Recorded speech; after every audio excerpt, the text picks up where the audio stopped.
Over the last few days, I've had to do a few jobs around the house and the garden, and as often happens when I have that kind of task in hand, I think of the man who dug Christian ditches. You might ask, who on earth is that man, and what on earth is a Christian ditch? Well, I don't know his name, don't really know where he lived, but an old friend used this man as a sermon illustration years ago, and his example has often come back to me when I have something to do. He dug Christian ditches. Now, if you've ever had to do that kind of work before, you will know something of what's involved in that kind of digging.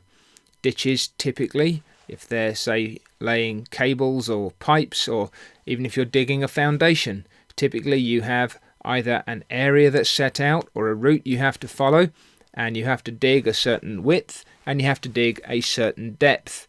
And so it might be that you have to dig around an area where another piece of work is going to be done, and the ditch needs to be 18 inches wide and it needs to be 2 feet deep in order to take whatever cable or pipe needs to be laid. And if you've ever had to do that kind of digging, you will quickly understand the temptation to cut corners, just to deviate from the route, especially if there's some obstacle in the way, or if the other route seems shorter and easier. And then your ditch starts to become narrower, ideally just the width of a single spade, and it often becomes shallower. That's because digging ditches is hard work.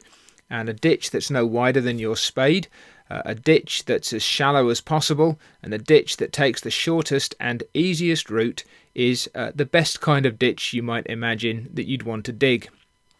But this man dug Christian ditches.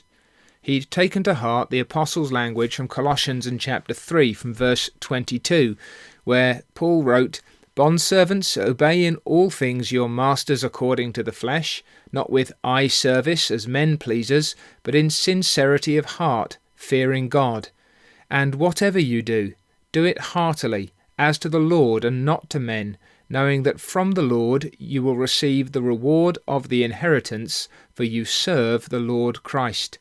But he who does wrong will be repaid for what he has done, and there is no partiality." It's very easy, whether it's digging ditches or some other kind of work, to labour hard when the eye of a master is upon us, when we've got some human eye watching over us. It reminds me of the work report that was written by a manager about one of his employees.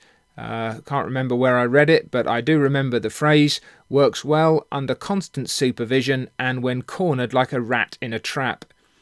Well, no Christian should only work well when under constant supervision and cornered like a rat in a trap, because we don't work for men.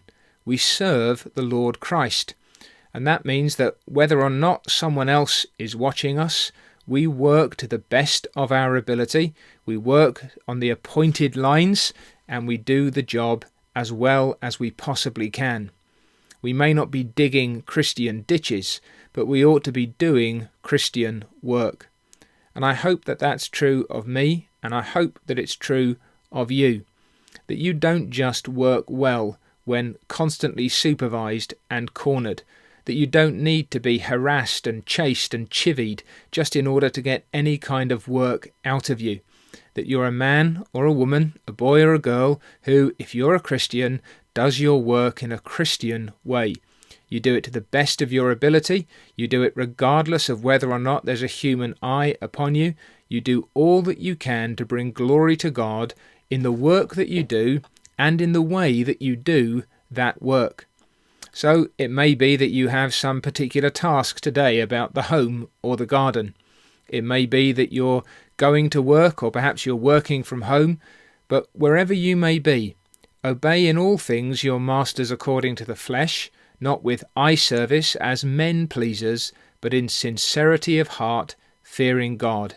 And whatever you do, do it heartily, eagerly, vigorously, readily, and cheerfully, as to the Lord, and not to men, knowing that from the Lord you will receive the reward of the inheritance, for you serve the Lord Christ.